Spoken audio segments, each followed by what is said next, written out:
bad news is I probably spent $500 or $600 or $700 buying and installing a new dishwasher when all I had to do was probably fix a ground wire that was loose.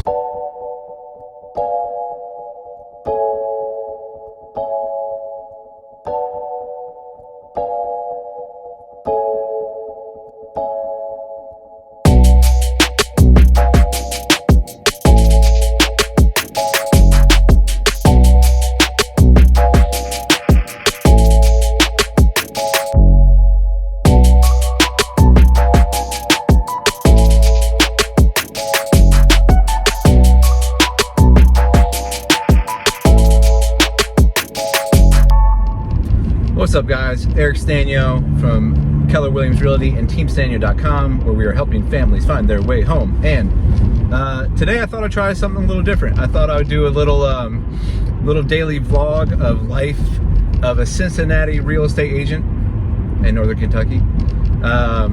You know, most of the stuff on the channel that I do is about tips for buyers or sellers or investors or different neighborhood locations or homes for sale, like real estate based type content. And this is going to be real estate based, but I thought I would try just a little different style.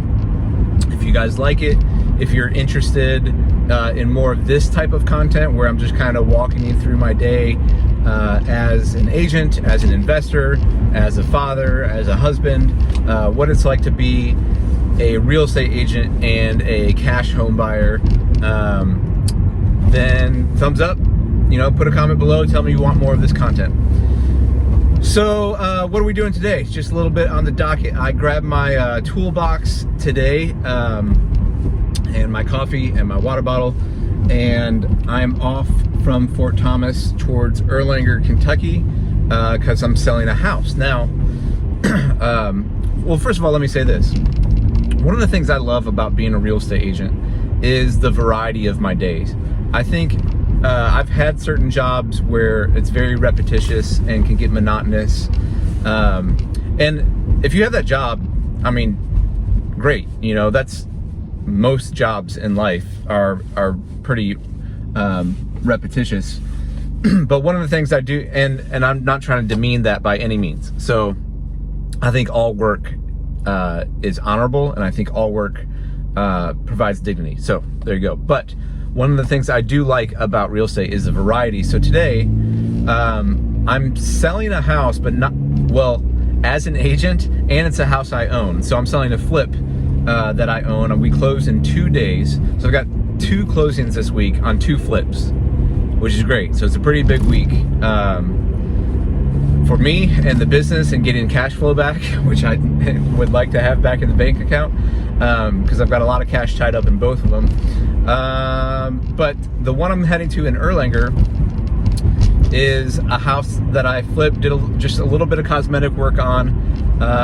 There's a walkthrough today. I just got to grab a little bit of equipment that I have in the house, and yeah, that's going to be closing in 2 days on Thursday, which is great. That was a house I bought from a motivated seller who had another property in Southern Kentucky. He's like, hey, I don't want this house. So I bought it, I cleaned it out, I cleaned it up, redid the floors, painted everything, staged it, and was able to sell it right at asking price. Or did I go over asking price? There's 2 houses right next door that went for $165, and I'm selling it for $169, I believe, which is great. So heading there first. After that, I pick up that stuff. I'll be heading to the other side of the city, the other state. The other side of the city, Northern Kentucky and Cincinnati is kind of like the same thing, but I'll be heading across the river in Ohio to Evendale, I believe. I've got a friend of mine who wants to see a warehouse. So this friend of mine, I've helped him buy 2 houses now in the last 2 years. First was their house in Loveland, Ohio, which had a separate garage apartment that they turned into an Airbnb. Has turned out to be really successful, which is great.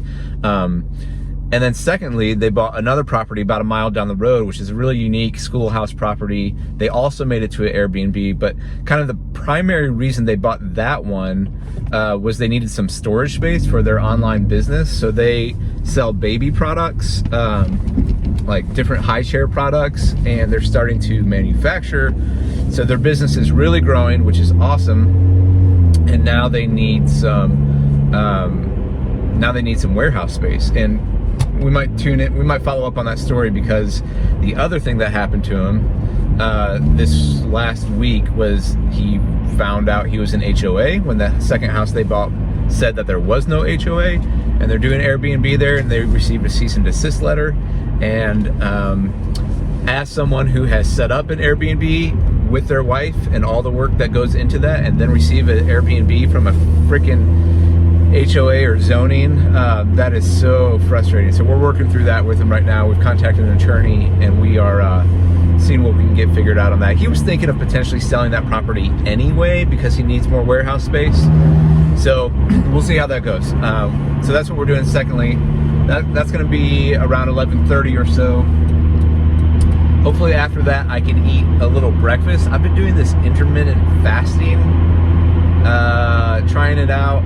My wife doesn't love it because, you know, I can get a little hungry in the morning, a little mean. But I've been going from like 12 to 8 has been my window. Any of you guys intermittent fast? How's that going for you? I used Noom last year, which worked awesome. I lost 20 pounds in a couple of months, and learned so much about food and the psychology of food, and learned how to weigh myself consistently and track calories. All this kind of stuff I'd never honestly done before. I'm 39, and it worked awesome. So I've maintained most of that through the year, but I was starting to get a little chunky again. I gained like 10 of that back of the 20, so I'm like, hey, it's time to get disciplined again. So I'm kind of doing a combination of Noom, or at least just the principles of Noom. I didn't pay for the subscription again, and intermittent fasting. And I think I'm down 4 pounds in like 3 weeks right now, which is great. That's a great pace. And that's not heavily exercising. I'll get my steps in, but that's about it. Okay, back to the real estate content. So yeah, we're gonna go see that warehouse, and then it will be back to my office in Columbia, Tusculum, for emails and paperwork. And oh, that reminds me, I need to cancel utilities on both of those flips before tomorrow. And what else will I be doing? Probably trying to edit this thing. It is, by the way, super duper. The reason why you don't see a lot of real estate channels out there, the only channels you really see are people who are selling being a mentor, right? Or like some kind of education program that wants your money. It is super duper duper duper hard to be an agent and do all the things you need to do as an agent with your clients, with your lead generation, with your marketing, with your paperwork, all that stuff, which is great. That's how I make money, and that's the profession I chose. But it's hard to do that and create content and edit. And I mean, you guys are watching YouTube, you know, you've seen other YouTubers. It's hard work to be a YouTuber. I get it, which is why this is my first vlog ever. So if you like it, please give me the support. I need it. I actually started training my 10-year-old son to video edit. So if he can figure out how to edit better and more consistently, he might take over the editing of this channel. I might hire him as an employee, honestly. These are the things you don't get from other real estate channels, which is all the stuff you have to do, all the things you need to think about as a business owner. Because the other thing I need to do today is finish updating my QuickBooks, because it is January 19th, and I need to get 1099s out ASAP before the January 31st deadline. As a real estate agent, a little bit of what am I calling it? Sorry for the sun behind me. A wake-up call is that you are kind of in control of everything about your business. So if you're not keeping your books in QuickBooks or something like it, you're going to be in trouble, because you're not going to know, one, taxes are going to suck. You should try to figure out how to do that. And two, and you might get behind in taxes. By the way, you don't get to keep all of your commissions. You got to pay tax. You are a self-contractor. You are a yeah, you're self-employed, so you got to figure that out. And 2, you got to figure out, you got to pay your contractors. And 3, you got to understand the numbers of your business. You got to understand your expenses, your revenue, where that's all coming from. So you can hire somebody to do that. But, you know, when you're first getting started and you don't have a lot of revenue coming in, all of that is basically up to you. You can decide when to hire that out, and it's not super expensive, but I do it. I don't really love doing it. Well, I'll take that back. I do love when my books balance. I actually went to college for accounting, and the main reason I did that was not because, going back to the beginning of this video, I don't like repetition and boring jobs. I like variety, but I do like when things equal out and balance. It gives me like this really happy feeling inside. Like, I don't know how to explain it. I'm sure it's just my personality type. Other people like more chaos. I like balance and organization and order. So call me a Jordan Peterson fan.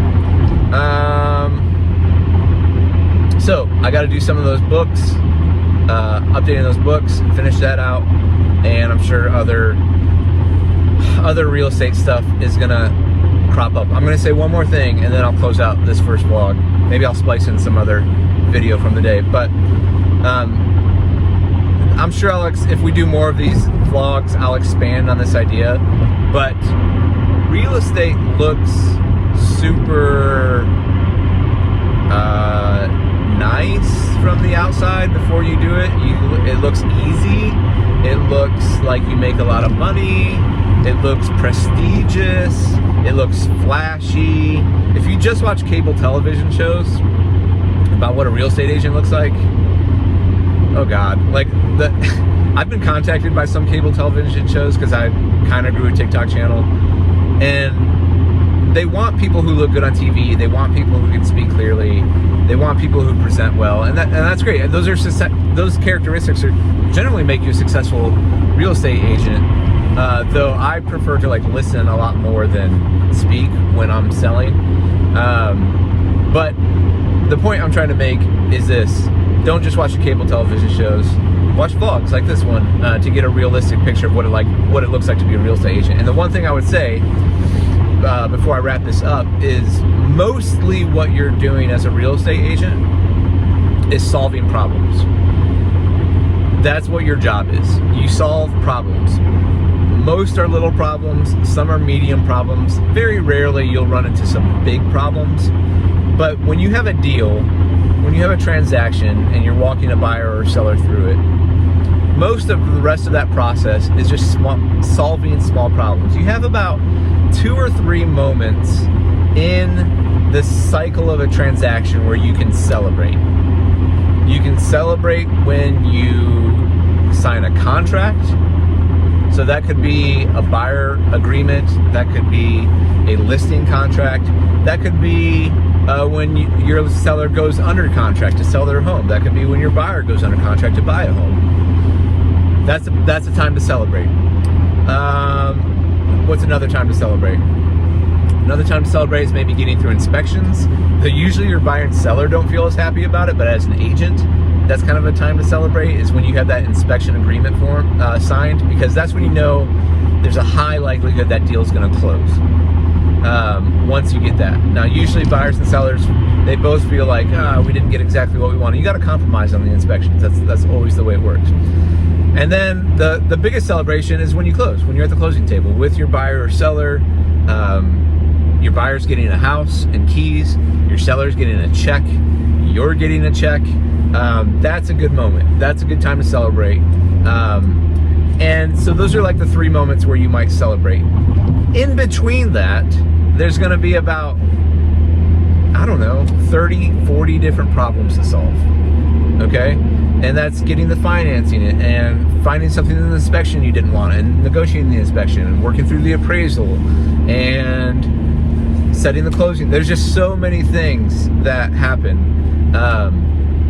Most of them are small, but you're trying to make your client happy, and your job is to solve those problems.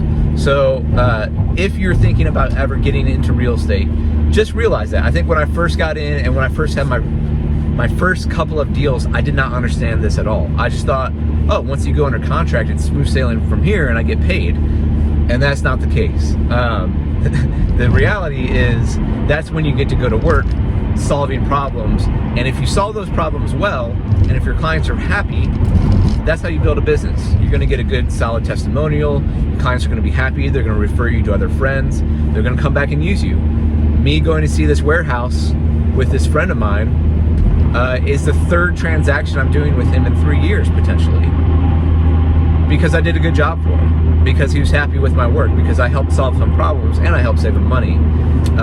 We did some good negotiating too, which was awesome. And so far these properties have paid out for him as his business has grown, and the properties are making him money. So, all right, I'm cutting this vlog off for the day. If you watched all this, thank you. Sorry for the shakiness of the car and the bad audio and probably the poor quality of editing.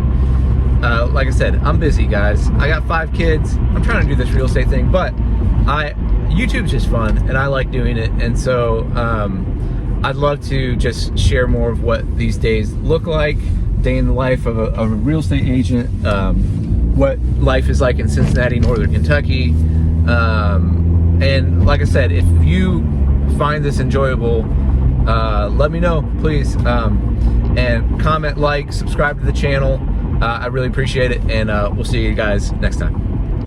Guys, like I said, real estate's about solving problems, and I'm here at this flip. I was just picking up some stuff. I go to check the dishwasher, which was replaced, and it's not working. There's water in the bottom of it. I flip the switch on, and then I go check the breaker, and the breaker's completely popped. So my electrician's calling right now. I gotta take this to you. Dang, I tell you what. Okay, so here's the update. My electrician thinks there's a short circuit happening in the dishwasher, brand new dishwasher. I had to pay for. I spent 500 bucks on this stupid thing because it wasn't working. My electrician was like, "Hey, are you handy? Just try to open up the thing and wiggle wires." I'm like, I don't know what I'm doing, guys. That's not what I do. I'm not good at that. So he's like, "I think your plumber who installed it probably has a loose wire, and if you flip it off, or if you have it off and the switch off on the wall, because there's a switch that takes care of the dishwasher. If you flip on the circuit and then flip on the switch and it trips, you have a short somewhere." So I'm like, okay, whatever. So I get on my belly, I start crawling under the dishwasher. Guys, I'm terrible at this stuff. I did not get into real estate to fix things, but this is the problems that happen. So I called my plumber, and he's like, "I didn't make a mistake." He's like, "I think there's something electrical wrong," but he's gonna go over there and check it out, see if there's a loose wire. It's probably not gonna be. The buyer's walkthrough is at 4 o'clock today. So they're walking through to check if the dishwasher works, and it doesn't work. So, another problem to fix. I'll try to keep it posted. And now I'm late for this showing, which I thought I had an hour to spare. This is why you can't create content, because freaking problems take time to solve. All right, see ya. All right, what up, guys? I'm just leaving that warehouse. I forgot to get any footage of it, but it was kind of like something you see in a horror movie. Basically, I kept waiting for some clown with a knife to like come out and stab all of us as we were walking through it. So, you know, my clients own a store where they sell baby high chair products. So it's probably not the best brand fit for them. The wife was there and she's like, "Yeah, I'm not getting a great feeling on this one." So that one's out. Sorry to the agent who had to show that one and figure that out, but that is not the right one. But we need to find something because they've got like 30 pallets of product in China waiting to be shipped here. So we'll figure that out. Now, update on the dishwasher issue. Just got off the phone with my plumber. He went over there and checked all the circuits underneath the dishwasher. Everything looked good.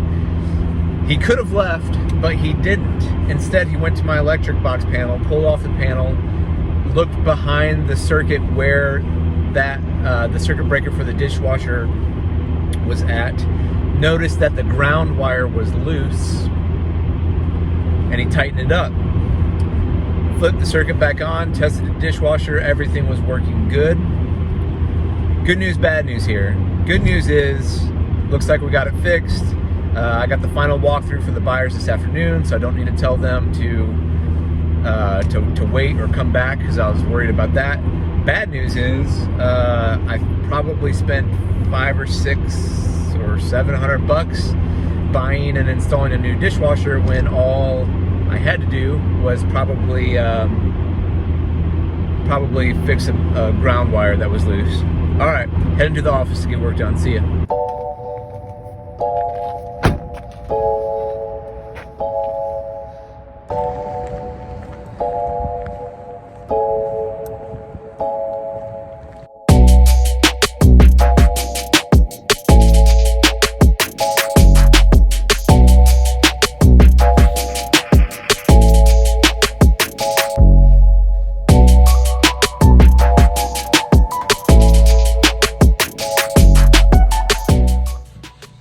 All right, guys, I made it in the office. I get to eat my eggs finally, which are delicious. Yeah, now it's time to start doing emails, start doing leads, all the other stuff I have to do as an agent. Like I said, if you like this video, if you like this kind of content, let me know. We'll keep doing it. Have a great day. See you next time.